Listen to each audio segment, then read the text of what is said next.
Hospital में अंदर ले गए। उसने जैसे तैसे करके अपने डैड को कॉल किया।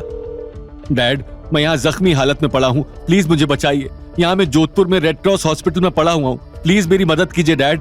ये सब गौतम ने किया है, उसी की वजह से ये सब हुआ है। रूपेश ने बातें अपने डैड अशोक से कही, जो वैसे तो इंडस्ट्रियलिस्ट था, लेकिन अंडरवर्ल्ड में भी उसका सिक्का चलता था। लोग उसके नाम से कपकपाते थे। अशोक ने रूपेश की बातों का जवाब देते हुए कहा, कौन है ये पिल्ला गौतम जिसने मेरे बेटे की हालत खराब करी है? तू चिंता मत कर, तेरा बाप अभी जिंदा है। मैं अभी अपने आदमियों को वहां भेजता हूं। तूने नाम बता दिया ना, बस तेरा काम हो गया। अब तुझे टेंशन लेने की कोई जरूरत नहीं है। अशोक ने इसके बाद अस्पताल की मैनेजमेंट से बात करके रूपेश का इलाज करवाने का प्रोसेस शुरू करवाया। अशोक ने अपने सबसे खास आदमी, जिसके पूरे शरीर पर टैटू बने हुए थे, उसको बुलाकर कहा, जॉनी, हमें फौरन जोधपुर के रेड क्रॉस हॉस्पिटल में पहुंचना होगा। वहां पर किसी पिल्ले की इतनी हिम्मत हो गई कि उसने दी अशोक के बेटे रूपेश पर हाथ डाला है। उसका ऐसा हाल करना है कि जब वो अपने आप को शीशे में देखे तो उसकी रूह कांप जाए। समझ आ गया कि मैं क्या कह रहा हूं? जॉनी एक बहुत ही लंबा चौड़ा आदमी था, जिसके मोटे मोटे डोले थे और उसने अपने सिर पर एक चोटी भी बना रखी थी। उसने अशोक की बात का जवाब देते हुए कहा, यस सर, जैसा आपने कहा है वैसा ही होगा। उस गौतम का ऐसा हाल किया जाएगा कि जीने से ज्यादा वो मरने की इच्छा करेगा। अशोक ने जॉनी को समझाते हुए बोला, लेकिन मेरी एक बात याद रखना, मैं उस आदमी को अपने सामने जिंदा चाहता हूं। मेरे बेटे की एक एक चीख का बदला मैं उससे लेना चाहता हूं, और उसे तड़पाने के बाद उसकी चीखें सुनकर जो मेरे कलेजे को ठंडक पहुंचेगी, मैं उसे महसूस करना चाहता हूं। तो जितने आदमी चाहिए काम पर लगाओ, लेकिन ये गौतम नाम की चिड़िया मुझे जिंदा अपने सामने चाहिए। यहां अनिल के आईसीयू में बैठा हुआ गौतम इस बात से बेखबर होता है कि उसके पीछे से उसे तड़पाने की क्या प्लानिंग चल रही थी।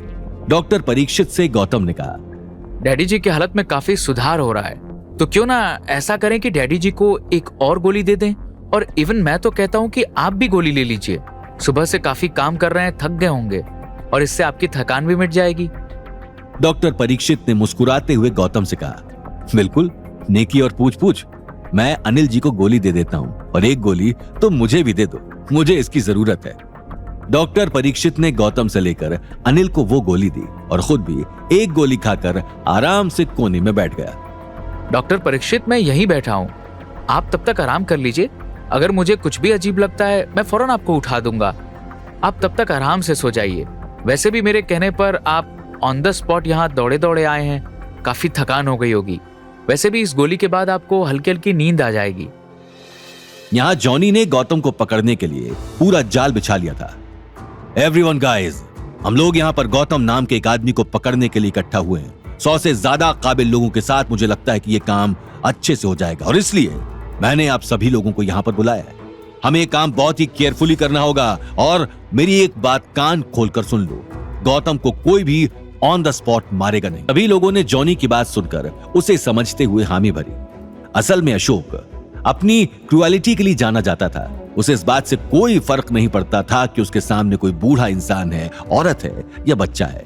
वो हर किसी को एक नजर से देखता था, और जो भी उसके रास्ते में आता था उसे वो खत्म कर देता था। अशोक और उसकी गैंग का इमोशन से कोई लेना देना नहीं था। अब अशोक नाम की सुनामी जल्द ही गौतम की जिंदगी में दस्तक देने वाली थी, और यहां गौतम इन बातों से महरूम था।